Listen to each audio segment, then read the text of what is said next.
It came from the dark, not with a roar, not with fire, but in silence. A shadow slipping between the stars, unseen for eons, traveling at tens of kilometers per second through the frozen void. It had no name, no history, no home we could trace. It simply was a fragment of some long-dead world, flung from its parent star in a violent gravitational upheaval millions of years ago. And now, by chance, it was passing through our solar system. We didn't see it coming, not at first. On December 27, 2019, a robotic telescope perched atop Halia Club in Hawaii scanned the night sky, as it did every night, hunting for near-Earth asteroids that might one day threaten our planet. The system, called ATLA, the Asteroid Terrestrial Impact Last Alert System, was built to catch doomsday rocks. But that night, it caught something far stranger, a faint dot, barely visible, moving fast, too fast. It wasn't orbiting the sun, it wasn't circling back, it was passing through, and it wasn't slowing down. At first astronomers thought it was a glitch, a cosmic mirage, a data error. But when they checked again and again, the numbers didn't lie. This object wasn't bound to the sun. Its trajectory was hyperbolic, an open arc, not a closed loop. It had come from interstellar space, and it was leaving just as quickly. They called it 3I, ATLAS, the third interstellar object ever discovered.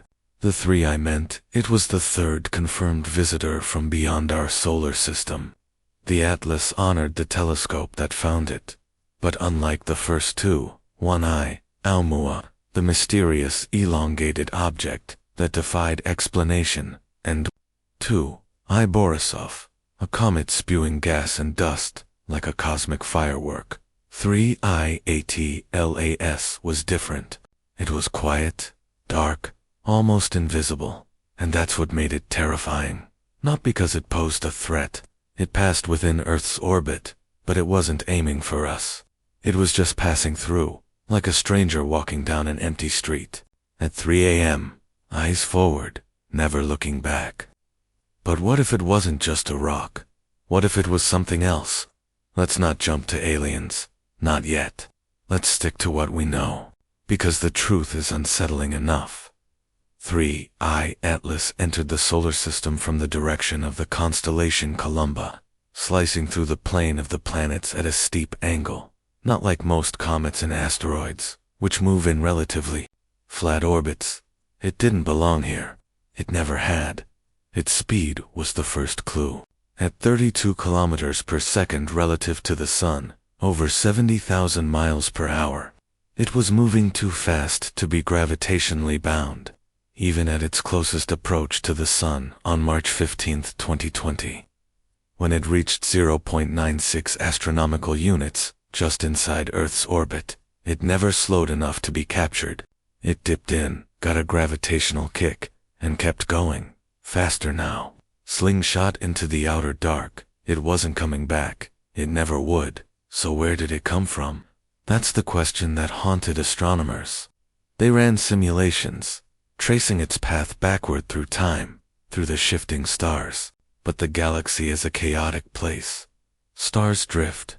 Gravity bends trajectories. After millions of years adrift, any trail had gone cold. No star system claimed it. No known cluster matched its origin. It was a ghost, a wanderer from a world we'll never know. And that's when the real unease began.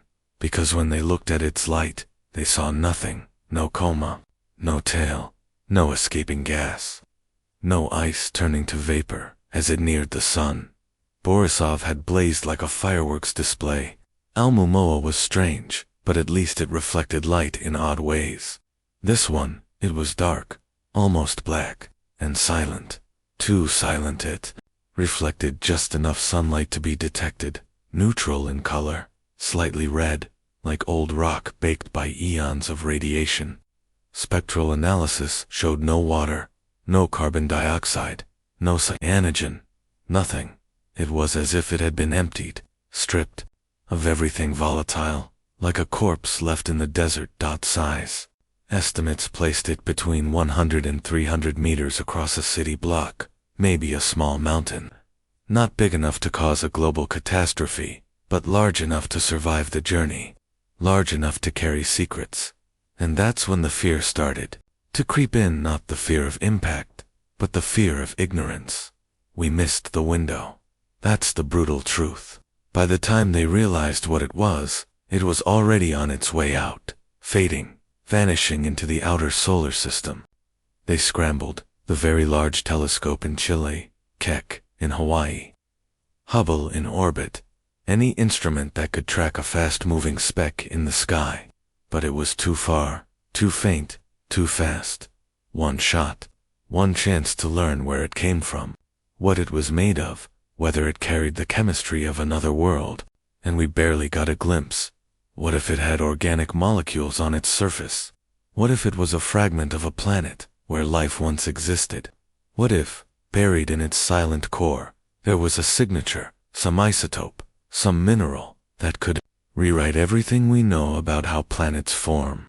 Gone, lost, because we weren't ready. And now, the most chilling thought of all, how many others have passed through?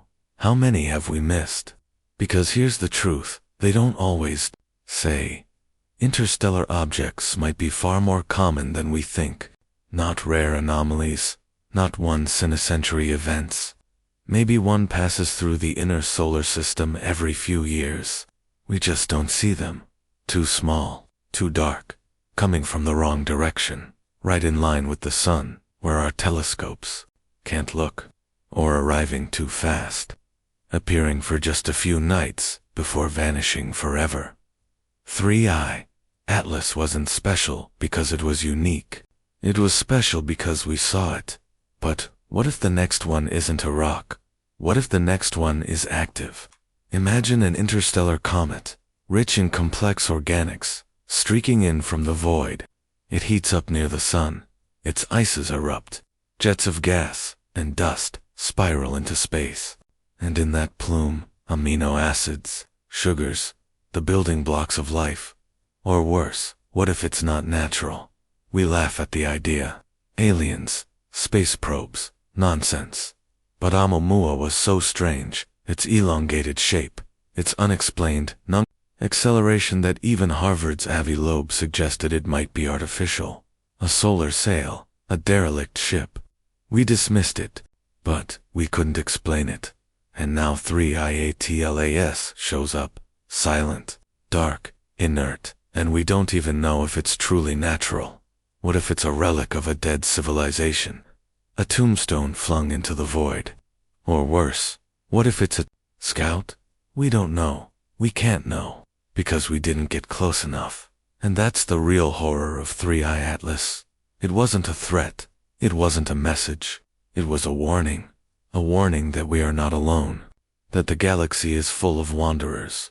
That pieces of other worlds are flying through our backyard, and we're not watching closely enough. In 2025, the Vera C. Rubin Observatory will begin its sky survey, a giant eye in Chile that will scan the entire visible sky every few nights. Scientists predict it could catch one interstellar object per year, maybe more. When the next one comes, we'll have hours, maybe days, to react. To point every telescope we have, to launch a spacecraft, if we're ready. But are we? Because here's the thing about 3IATLAS. By the time we understood what it was already gone. It didn't care that we were watching. It didn't slow down. It didn't turn. It just kept going, deeper into the outer solar system, then into interstellar space, where it will drift for millions of years, until it passes another star, another system, another chance to be seen. And if anyone is out there watching, they might look at 3I Atlas and wonder, did they study it? Did they learn? Or did they just blink and miss it? We did. And that's why we can't ignore it. Because the next visitor might not be so quiet. It might not be so small. It might not be so harmless. And when it comes, we need to be ready, not with fear, but with eyes open, because the universe just sent us a letter. We barely read the first line, and it's already on its way to someone else. It began with a whisper, a flicker in the data. nothing more. The Atlas telescope wasn't looking for interstellar objects. It was designed to save the world, to detect asteroids on collision course with Earth. It scanned the sky every night, automated, relentless, searching for moving dots against the static stars.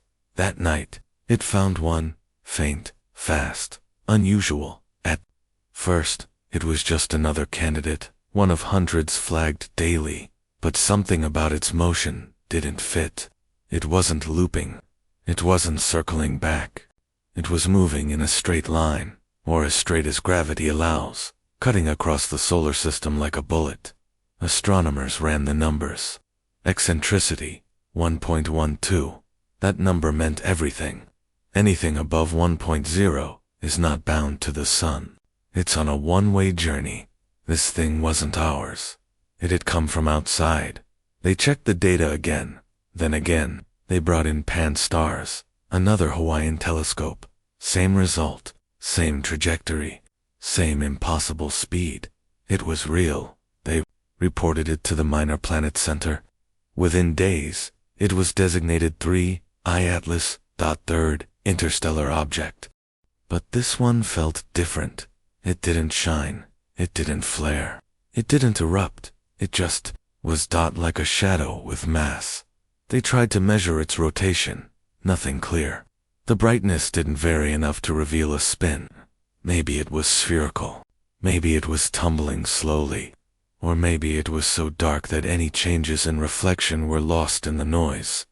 They tried spectroscopy, breaking its light into colors to find chemical fingerprints. But the signal was weak. No water, no organics, no ESIS. Just a flat, dull spectrum like charcoal in space. It wasn't a comet. It wasn't like BORISOV. It was more like Oumuamua, but even quieter. And that's when the theory started. Was it a fragment of a rocky planet? A piece of a soup torn apart in a collision? Or maybe it came from the inner regions of a young star system, where only dry, silicate-rich bodies form? Or was it something else? What if it had once been active? A comet that lost all its ice after a close pass to its home star? Stripped bare, turned into a husk, then flung into the void?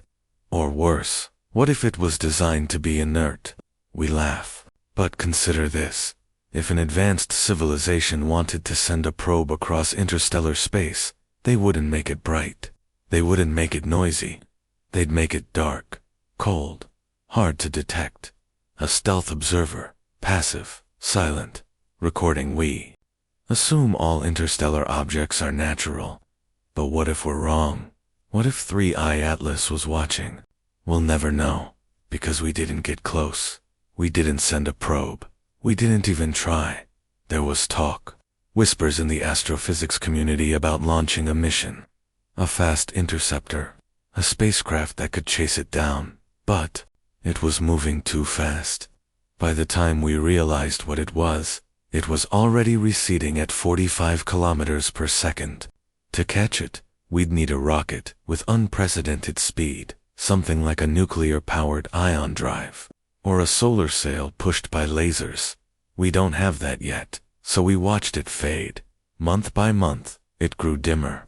By mid-2021, it was gone, beyond the reach of even the largest telescopes, lost to the dark. But its implications remain, because here's the truth. 3I Atlas wasn't alone. It was part of a stream. Astronomers now believe that interstellar objects pass through our solar system all the time. Some are big, some are small, most are never seen.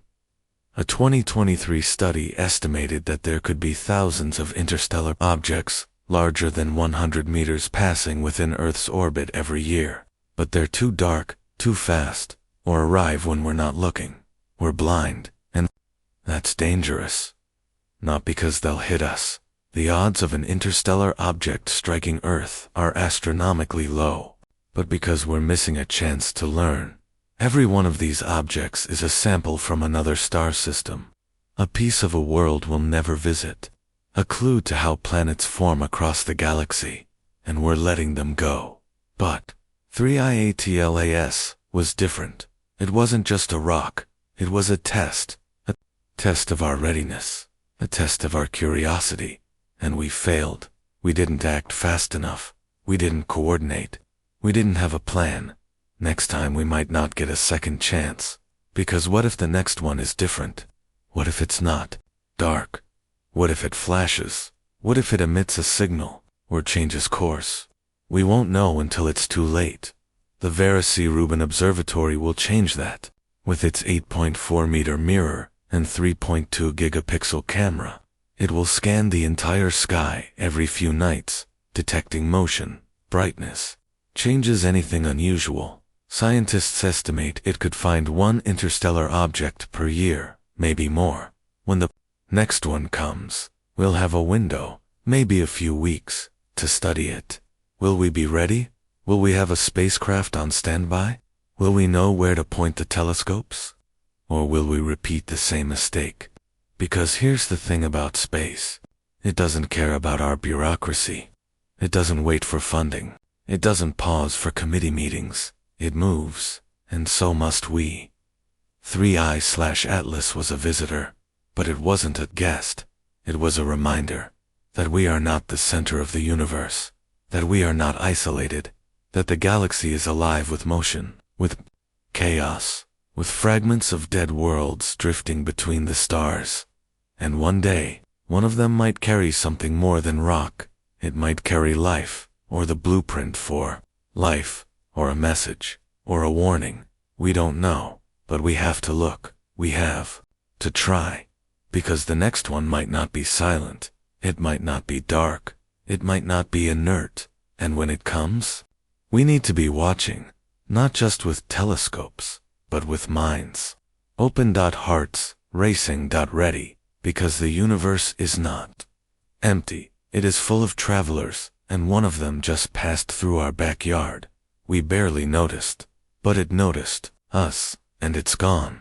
But the next one might stay, or it might not, and we won't get another chance to say we were ready.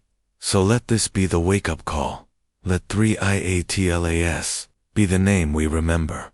Not because it was strange, not because it was fast, but because it was the one we almost missed, and the one that taught us we must do better, because the next visitor is already on its way, from the dark, from the silence, from beyond. And this time, we have to be ready. We have to see it. We have to study it. We have to understand it before it's gone, before the window closes, before the universe moves on. Because in the end, 3I, Atlas wasn't just a rock, it was a mirror, reflecting our curiosity, our fear, our potential, and our failure, but also our hope that next time we'll be watching, that next time we'll reach out, that next time we won't just see a dot in the sky, we'll see a world, a story, a truth from the stars, and we'll finally answer the question, are we alone? Not with words, but with action, because the visitor has come, and it won't be the last, and we should not, we must not, ignore it.